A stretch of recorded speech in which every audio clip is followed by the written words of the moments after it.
you know what this video is about. Man, what a year it has been.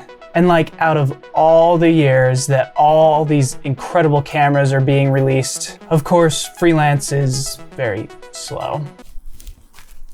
Oh, I'm going to be so poor this year. I've just accepted it. But that's okay, because sooner or later, all of this will blow over and things will go back to normal. So today in this video, we're going to be doing a spec comparison of the Panasonic S1H, the Canon R5, and the newly announced Sony A7s III. And I'm going to give you my opinion on the specs and hopefully kind of determine who these cameras are for, what kind of shooters that these cameras are for. And hopefully, if you're on the fence on ordering one of these cameras, this will be some insightful information and it'll help you determine what tool is right for you.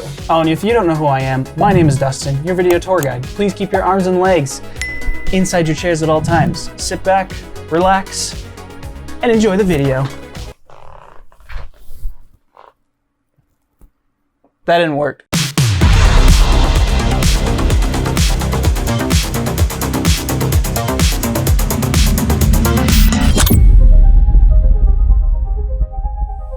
The reason I chose to compare these cameras is because these are probably the best mirrorless cameras you can buy right now if you feel like the camera you currently own is holding you back. What I mean is, as you grow as a filmmaker and get to know your camera you currently own, you'll start to outgrow its capabilities and are wanting capabilities that are not offered in the camera you own at that price point. For example, when I was on the A7 III, I wanted to really start creating 4K content and give my videos a more high-end and cinematic look to it. And in order to do that, I needed a camera that could, one, not overheat, and two, give me more options in 4K, like higher bit rates, higher frames, etc. So I could also have more flexibility in post to get that higher quality or cinematic look. And so these cameras are kind of almost blending into that higher end camera category without having the extremely high price tag. Now, don't take this the wrong way. You have to understand that cameras like the C300, the FX9, Reds, Aries, VariCams, they all have their place,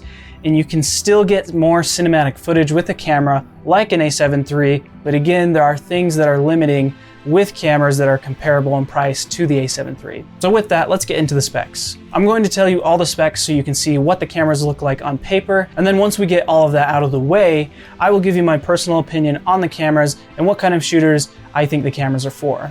Let's start with the Panasonic S1H, since it is the oldest camera released last year. Panasonic S1H comes in at $4,000, at least at the time of releasing this video. It has a full frame 24.2 megapixel sensor. It can record at up to 6K at 24 FPS 3x2 at 420 10-bit color. But it can also shoot up to 4K at 24 FPS 422 10-bit as well. If you move to higher frame rates though, in 4K like 48 FPS or 60 FPS, the camera will crop in to Super 35 and will only record at 420 10-bit. When you go down to Full HD, you can shoot up to 120 frames per second at 422 10-bit. Eventually, Panasonic claims we'll get raw recording via HDMI, but the status is currently delayed. It has 14 plus stops of dynamic range when using Vlog. Keep in mind this is the same Vlog that the cinema camera Panasonic has to offer, called the VariCam. You get dual ISO, which is super useful for lower lighting scenarios, so it makes it a great low light camera, and its IBIS has 6.5 stops of stabilization as long as you're using a compatible lens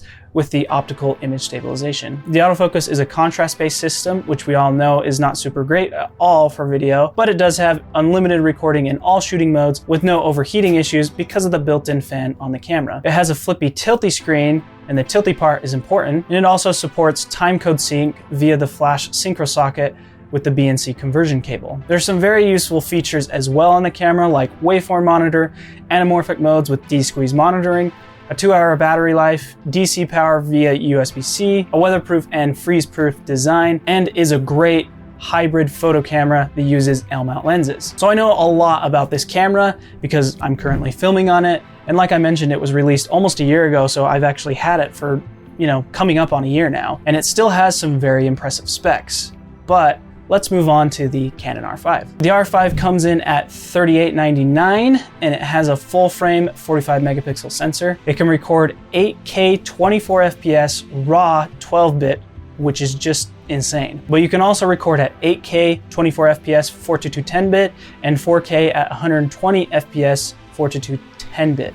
And keep in mind, this is with no crop on all of these record settings. I honestly didn't know this, but Canon doesn't actually list the dynamic range of their cameras, but I heard we can assume it's about 12 stops of dynamic range, and I'm assuming that that's in C-Log. But don't quote me on this, and if you know the answer, let me know down in the comments. There is no dual ISO, so I'm not exactly sure how good it is in low light. The IBIS is claiming up to 8 stops of stabilization with compatible lenses, which is just crazy, and it has dual pixel autofocus, which we know is fantastic. It does have a recording limit of 29 minutes, and it is prone to overheating. It has a flippy screen, not a tilty flippy screen, and decent battery life. And I'm not listing the exact time of the battery because it's very dependent on which mode you are recording in, but for the most part, it's generally decent. I believe it does have DC power as well, and it does have a weatherproof body. It uses an RF mount, but can adapt EF mount as well.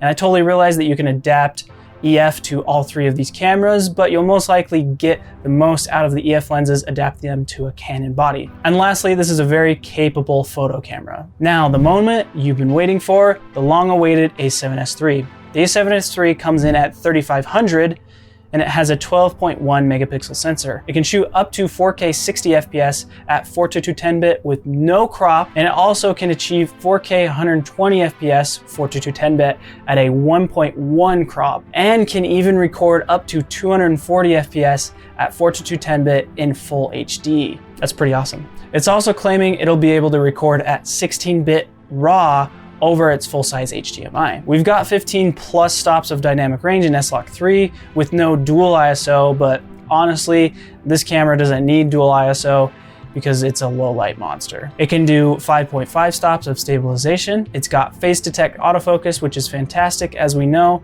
and there's no recording limit, but Sony does say the camera could overheat after an hour of recording in higher resolution modes, but there is a new passive cooling system. Interesting. Finally, it has a flippy screen, but will it be able to still flip with the cables plugged in?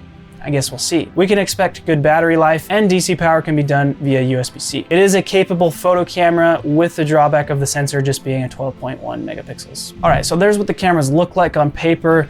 Where do I categorize these cameras for each kind of shooter there is? Personally, I think the S1H is still a viable camera in 2020, even with its $4,000 price tag, at least at the time of releasing this video. And I'm not just saying this because I own one, I'm saying it because on paper, this camera has tons of features that these others still don't have. Some things it's lacking is using a lot of recording modes that the R5 and A7S III have, but remember, this camera is a year old. And even then, it still offers 6K at 420 10-bit, and 4K 4:2 10-bit at 24 FPS, which if you're going to be producing 4K content, 6K can be super useful to punch in and reframe on 4K videos without losing any detail. It's placed in the middle dynamic range-wise, and I would guess with the dual ISO, it's going to outperform the R5 in terms of low light. The A7S III though is kind of the king of low light. The IBIS is also in the middle of the pack, given that you have a compatible lens.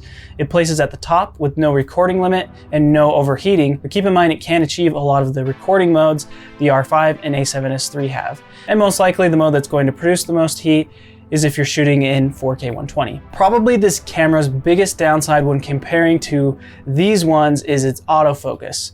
But that brings me back to the question of what type of shooter is this camera for? Personally, I think this is still the closest mirrorless camera on the market right now to a higher end cinema camera because of its anamorphic modes in D-squeeze monitoring, waveform monitor, and timecode sync options. And not only that, but it is probably the most rugged of the bunch and can withstand the harshest environments with its splash-proof and freeze-proof body. Keep in mind though that this camera does use L-mount, so there are not a ton of native lenses available. But if you are more of a cinema user, you may be adapting more cinema or anamorphic lenses anyways. And its biggest downside being its autofocus. If you wanted to adapt those lenses to other bodies, you'll be shooting in manual anyways. And this camera is again in the middle of the pack on the photo side, and the autofocus isn't as limiting when shooting photos. So the Panasonic S1H, in my opinion, is for the cinema shooter. If you shoot documentaries, narratives, or you're an indie filmmaker, you may enjoy the cinema features that the S1H has to offer. Can you use this as a run and gun shooter?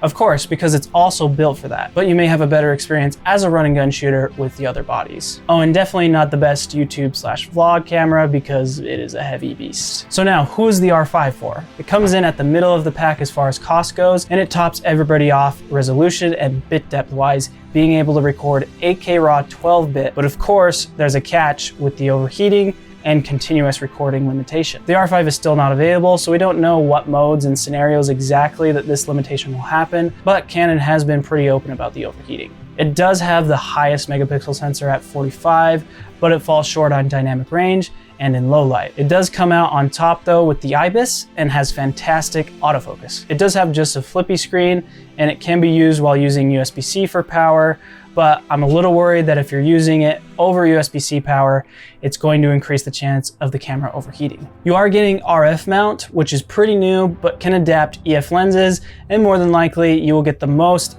out of those lenses by adapting it to a Canon. So who is the R5 for? Honestly, this is a harder question to answer because even though it has the highest resolution and bit depth, I'm seriously worried about the overheating issue for any kind of shooter. And trust me, I know this because I own an A7 III, which if you don't know, has overheating problems when shooting in 4K. And let me tell you, having a camera that overheats is very frustrating in any kind of production. And if you're a run and gun shooter and your camera overheats and don't have a backup, you're literally screwed. This happened to me with my A7 III on a wedding. It started overheating on a fairly hot day, and I wasn't even recording in 4K. I was literally putting frozen bottles next to my camera to try and cool it down. We were on a time crunch like you are a lot of the time when you're running and gunning. In my opinion, the R5 is more for the advanced photographer / YouTuber or blogger who wants to take their content to the next level. Sure, you could use this camera as a run and gun shooter or a narrative or doc work, but again, I just think the overheating doesn't make it very practical. Keep in mind that nobody has tested the camera in real world scenarios, so this is all speculation, and if you're a Canon user, I might get a lot of hate, but I will say that I hope I'm wrong for your sake, because an overheating camera makes me want to curl up into a ball and scream into my pillow until I lose my voice.